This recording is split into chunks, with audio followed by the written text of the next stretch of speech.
Hi, அனைவருக்கும் வணக்கம். ஓம் சாய்ராம், ஜெய் ஜெய் சாய்ராம், குருவே சரணம், குரு கடாட்சம். நேற்று எதை பார்த்தோம்? நேற்று ஹீலிங் பார்த்தோம் இல்லைங்களா? ஹீலிங்கும் சமாதி நிலையும் பார்த்தோம். இப்போ சமாதி நிலைன்னா என்ன? சமாதி நிலைன்னா சாகாமல் சாகும் கலை சமாதி நிலை.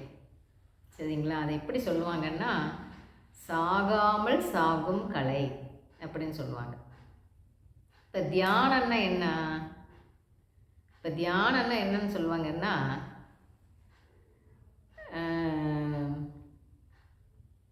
விழிப்பு நிலையில் தூக்கம் தான் தியானம்னு சொல்லுவாங்க.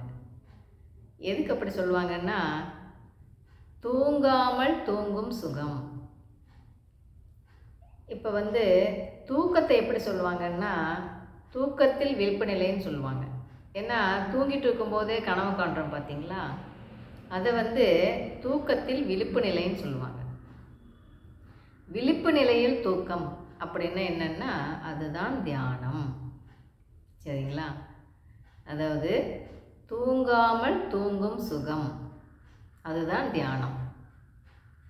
சமாதி நிலை என்பது சாகாமல் சாகும் கலை அப்படின்னு சொல்லுவாங்க. சரிங்களா? அப்போது அந்த சாகாமல் சாகும் கலை அந்த மனமற்ற நிலைக்கு போனால் மட்டும்தான் கிடைக்கும். மனமற்ற நிலை எப்போ கிடைக்கும்? விடாமல் பயிற்சி பண்ணிகிட்டே இருக்கும்போது மட்டும்தான் கொஞ்சம் கொஞ்சமாக அந்த மனமற்ற நிலை கிடைக்கும். அதுக்கு நாம் பகவான் சொன்னது எல்லாமே நம்ம ஃபாலோ பண்ணிகிட்டே வரும்போது மட்டும்தான் அது நடக்கும். பயிற்சி மட்டும் பண்ணால் பத்தாது. பகவான் உள்ளுக்குள்ளேயே தான் இருக்காது. நம்ம எந்த அளவுக்கு நாம் நம்மளை மாற்றிக்கிட்டோம் அப்படின்னு பார்ப்பாது இல்லையா? அந்த மன தூய்மை, அதுக்கு நம்ம மன தூய்மைன்றது அதுக்கு தான் ரொம்ப முக்கியம். சரிங்களா?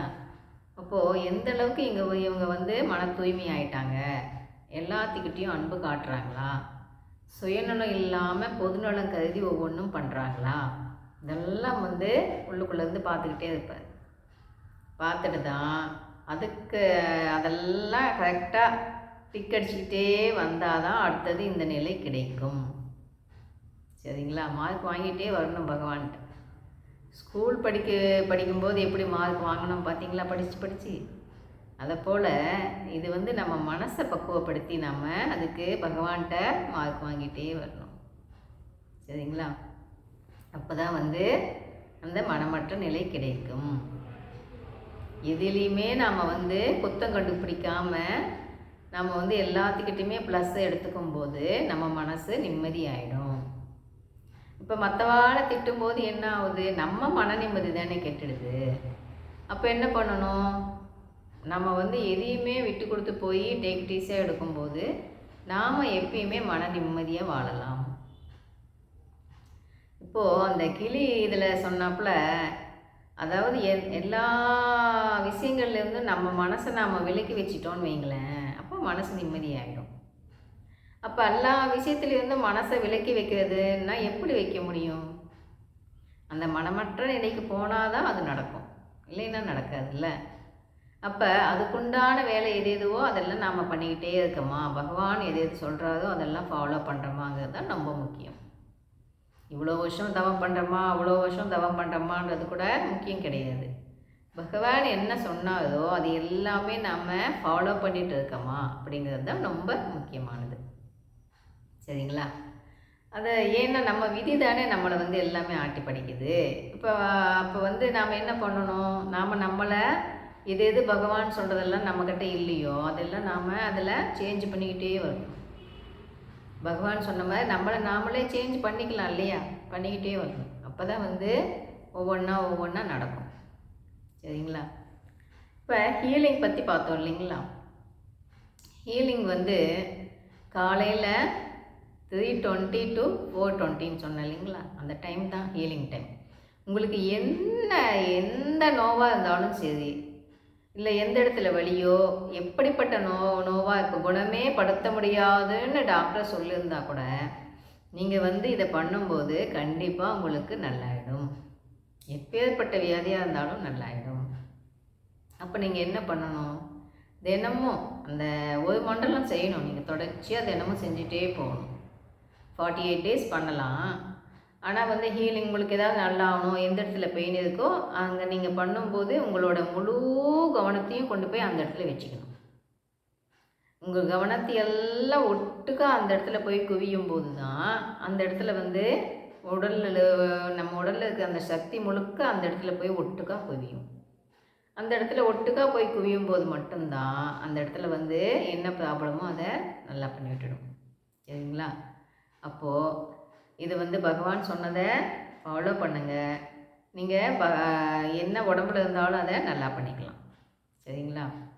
ஆனால் நீங்கள் அந்த டைமில் வந்து எல்லாத்துக்குமே வந்து அவ்வளோ நாள் ஆகும்னு சொல்ல முடியாது. இப்போ 48 டேஸ் பண்ணுங்கள், விடாமல் பண்ணுங்கள். அதாவது ஒன்றை பிடிச்சிட்டிங்கன்னா ஏதோ ஒன்றுக்கு நீங்கள் சொல்கிறீங்கன்னு வைங்களேன், அதை ஒன்றை மட்டும் சொல்லிக்கிட்டே வரணும். அது நல்லா முடிக்கும். அதை ஒன்றை மட்டும் எதுவுமே சொல்ல வேணாம். அந்த இடத்துல கவனம் மட்டும் வைங்க. சரிங்களா? எதுவுமே கேட்க வேணாம். இப்போ எந்த இடத்துல வலியோ அந்த இடத்துல ஒரு இடத்துல மட்டும் கவனத்தை வைங்க. அது நல்லான வாட்டி அடுத்தது என்ன கேட்கணுமோ கேட்டுக்கலாம். சரிங்களா? இப்போ முழங்கால் வலின்னு வைங்களேன், இப்போ முழங்காலில் மட்டும் கவனத்தை வைங்க. அது ஃபுல்லுமே ஆன வாட்டி அடுத்தது பேசிக்கலாம்.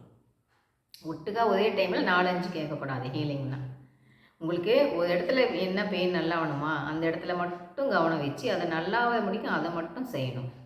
அதை நல்லான வாட்டி அடுத்தது பார்த்துக்கலான்னு விட்டுடணும். ஓகேங்களா? இப்போது காலையில் தினமுமே செய்யணும். இப்போ நம்ம உடம்புக்காக நாம் தானே செய்யணும். இப்போ நல்லாவும் செய்யுங்கன்னு பகவான் வந்து ரூட்டு தானே காமிப்பார். அதில் நாம் தானே ட்ராவல் பண்ணணும். அப்போ நம்ம உடம்பை நாம் பாதுகாத்துக்கணும் அப்படின்னா அது எந்த வியாதியாக இருந்தாலும் நல்லாயிடும். சரிங்களா? இப்போ நீங்கள் வந்து அதை பகவான்கிட்ட ஒப்படைச்சிடுங்க. இப்போ நீங்கள் வந்து உங்களுக்கு ஏதாவது உடம்பு கெட்டு போயிடுச்சுன்னா அதையே நினச்சிட்டே இருந்தீங்கன்னு வைங்களேன், அது வந்து அந்த பயமே உங்களை வந்து பேஷண்ட்டாக ஆக்கிடும். நீங்கள் வந்து அது எதையுமே செய்யாமல் அதையே நினச்சிட்டு உட்காந்துட்டு இருக்கும்போது என்ன ஆகும், பேஷண்ட் போல் ஃபீல் ஆகிடும், நம்ம பேஷண்ட் ஆகிட்டோமோ அப்படின்னு.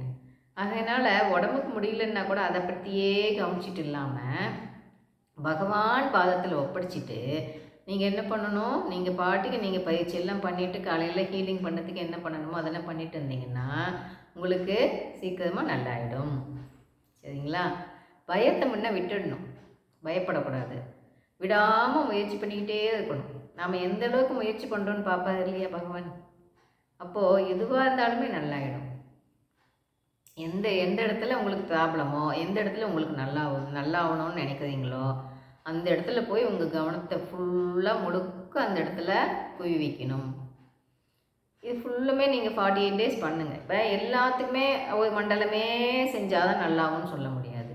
அதுக்கு முன்னாடியே கூட நல்லாகலாம். எப்படின்னு கேட்குறீங்களா? நீங்கள் அந்த இடத்துல கவனத்தை வைக்கும்போது வேறு எந்த சிந்தனையும் இல்லாமல் அந்த மனமற்ற நிலையில் போய் ஒட்டுக்கா அந்த இடத்துல கவனம் வச்சிங்கன்னு வைங்களேன், சீக்கிரமாக நல்லா போயிடும். மனம் அதுக்கு தான் மெயினாக எதுக்கு சொல்கிறாங்கன்னா மனசு ஒருநிலைப்படணும். மனசு ஒருநிலைப்பட்டு கேட்கும்போது மட்டும்தான் நமக்கு அது நடக்கும் அப்படின்னு சொல்கிறாங்க இல்லைங்களா? அப்போ என்ன பண்ணணும், அந்த எந்த எண்ணங்களும் இல்லாமல் எண்ணமற்ற நிலையில் உட்காந்துட்டு நாம் அந்த இடத்துல கவனம் வைக்கும்போது அப்போ மட்டும்தான் அந்த இடத்துல போய் சக்தி ஒட்டுக்கா போய் குவியும். அப்போ குவியும் போது மட்டும்தான் அது தன்னைத்தானே உடம்பு குணப்படுத்தும்.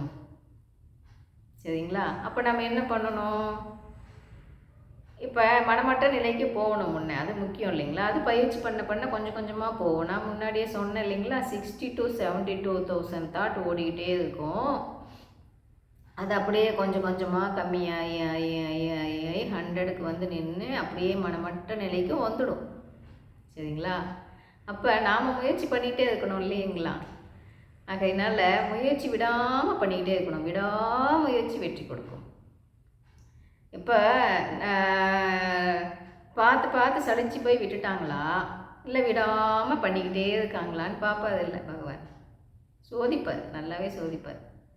அப்போது இல்லைப்பா நான் பண்ணிக்கிட்டே தான் இருப்பேன் அப்படின்னு பண்ணிக்கிட்டே இருக்கும்போது அதுக்குண்டான ரிசல்ட் கண்டிப்பாக கொடுப்பார். பகவான் கூப்பிடும்போது கண்டிப்பாக அதுக்குண்டான உதவியெல்லாம் கிடைக்கும். ஆகையினால் எந்த பிரச்சனையாக இருந்தாலும் நீங்கள் அவ்வளோ சீக்கிரமாக முடிச்சுட்டு என்னடா பண்ணுறதுன்னு யோசிக்க தேவையில்லை. ஆனால் அந்த ஹீலிங்க்கு அதுதான் அந்த தக்க டைமு. நீங்கள் முடிச்சு செஞ்சுட்டு அப்போ நீங்கள் 5 மணிக்கு மேலே நீங்கள் தூங்குறதா இருந்தால் கூட தூங்கலாம். சரிங்களா? விடாமல் முயற்சி பண்ணுங்கள். எதுவாக இருந்தாலும் குணப்படுத்திக்கலாம். எதுக்காக அந்த டைம் யூஸ் பண்ணுறதுன்னா, அந்த அந்த பூமி வந்து சுற்றிகிட்டே இருக்குதுன்னு சொல்கிறாங்க இல்லைங்களா? அந்த டைமில் வந்து பிரபஞ்சத்துக்கும் அதுக்கும் ரொம்ப பக்கமாக இருக்குங்களாம். பிரபஞ்சம் பக்கமாக இருக்கும்போது என்ன ஆகும், நாம் எதை நினச்சிட்டு உட்காந்துட்டு இருக்கோமோ அதை வந்து உடனே டக்குன்னு ஈர்த்து கொடுக்குமா. சரிங்களா? அப்போ வந்து அந்த பவர் வந்து நம்மளுக்கு சக்தி வந்து அதிகமாக கிடைக்குமா. அந்த டைமில் செய்யும்போது சக்தி வந்து அதிகமாக கிடைக்குமா. ஆகையினால் உங்களுக்கு ஏதாவது நல்லா ஆகணும்னு நீங்கள் நினச்சிங்கன்னா அந்த டைமை பயன்படுத்தி நீங்கள் நல்லா பண்ணிக்கோங்க. பகவான் சொல்லுவார், அதை நாமளாதே பண்ணணும். ஏன் அப்போ முழிச்சிட்டு பண்ணிட்டு கூட அப்போமா தூங்கலாம் இல்லைங்களா? தூக்கம் முன்னே நாம் கவனிக்கணுமில்ல. தூக்கம் மெயினா இல்லை நம்ம உடம்பு மெயினான்னு பார்க்கணும். நீங்கள் வந்து பயிற்சியெல்லாம் பண்ணிகிட்டே இருந்தீங்கன்னு வைங்களேன், இப்போ நைட்டு சீக்கிரமாக தூக்கம் வந்துடும், தூங்க வச்சிடும். காலையில் சீக்கிரமாக உங்களை எழுப்பி விட்டுடும். உங்களுக்குள்ள எல்லாத்துக்குள்ளேயுமே பிரபஞ்சம் இருக்குங்க. அது வந்து நீங்கள் பயிற்சி பண்ணுறீங்களான்னு பார்த்துட்டே இருந்துட்டு நீங்கள் பண்ணுறீங்க, ட்ரை பண்ணுறீங்க அப்படிங்கும்போது உங்களை வந்து தானே அதை தூக்கம் விழிக்க வச்சு எழுப்பி விட்டுடும். அப்போ நீங்களே வந்து டான்னு அந்த நேரத்துக்கு முடிச்சுக்கலாம். இப்போ 2 நாள் முடிச்சு பாருங்களேன். நீங்கள் 3:30 மணிக்கு காலையில் 3:45 மணிக்கு முடிச்சிட்டிங்கன்னு வைங்க, அன்றைக்கி நைட்டு ஃபுல் எனர்ஜியாக இருக்கும், தூக்கமே வராது. முடிச்சு பாருங்களேன், அவ்வளோ பவரான டைம் அது. ஆகையினால் அந்த டைமை மிஸ் பண்ணிடாதீங்க. சரிங்களா? இது வந்து இதெல்லாம் வந்து உங்கள் வீட்டுக்கு வீடியோவில் வந்துட்டுருக்குன்னா நீங்கள்லாம் வந்து இந்த புண்ணியம் பண்ணியவங்க. சரிங்களா? இந்த பகவானோட ஆசீர்வாதம் இருந்தால் தான் இந்த இதை வந்து அதில் இருந்தால் தான் இதை கேட்கவே முடியும். எதுக்கு வந்து பகவான் நாமத்தை சொல்லி சொல்லி ஒவ்வொன்றும் செய்யணும்னு சொல்கிறதுன்னா, பகவான் நாமத்தை எது நடந்தாலும் அவன் செயல்னு அதை ஏற்றுக்கிட்டு ஒவ்வொன்றும் நாம் உணர்ந்து செய்யும்போது என்ன ஆகும்னா, அந்த அந்த பாடின்ற அந்த மெக்கானிசம் வந்து இறைவனாக மாற தொடங்கிடும். சரிங்களா? அப்போ தான் வந்து இறைவனாக மாற தொடங்கிடுச்சுன்னா அப்போ என்ன ஆகும்? அப்போ வந்து சொல்லவா வேணும்? அப்படியே அந்த மனமாற்ற நிலை தானே வந்துடும் இல்லைங்களா? அப்போது அந்த பாடி என்கின்ற அந்த மெக்கானிசம் வந்து அப்படியே இறைவனாக வந்து மாற தொடங்கிடும். This is called alchemical process. அது என்னன்னு சொல்கிறது? This is called alchemical process. சரிங்களா? இதோட பெரிய விஷயம் வேணுங்களா? இவ்வளோ பெரிய பொக்கிஷம் பார்த்தீங்களா? இப்போ வந்து நான் எதுக்கு இதை வீடியோவே எடுத்தேன்னா, ஃபஸ்ட்டு இதெல்லாம் கற்றுண்டு நான் நினச்சேன், ஏதோ கொஞ்சோண்டாச்சும் புரிய வச்சுட்டாருல்ல பகவான். வாழ்க்கைன்னு என்ன அப்படிங்கிறத புரிய வச்சுட்டாரு இல்லையா? இவ்வளோ பேர் மன அழுத்தத்தில் இருக்காங்க இல்லையா? அதனால் அதாவது நான் கற்றுண்டது என்னோட போயிடக்கூடாதுப்பா, யாம் பெற்ற இன்பம் இவ்வையகம் பெறுக அப்படின்னு நான் நினச்சதுனால அந்த பகவான் வந்து இந்த வீடியோ எடுத்து அனுப்ப வச்சுட்டு இருக்காரு. சரிங்களா? அப்போது நீங்களாம் அங்கே இருக்கிற இடத்துலையே இருந்துட்டு இதெல்லாம் கேட்குறீங்கன்னா ரொம்ப கொடுத்து வச்சுருங்க. ஆகையினால் பகவான் சொல்கிறத ஃபாலோ பண்ணுங்கள். இந்த அரிய பொக்கிஷத்தை மிஸ் பண்ணிடாதீங்க. ஓகேங்களா? சரி, பகவான் சொல்கிறத ஃபாலோ பண்ணுவோம், ஹாப்பியாக வாழ்வோம். விடாமுயற்சி வெற்றி கொடுக்கும், வெற்றி நிச்சயம். பாய். இது முடிக்கும் கேட்டதுக்கு நன்றி.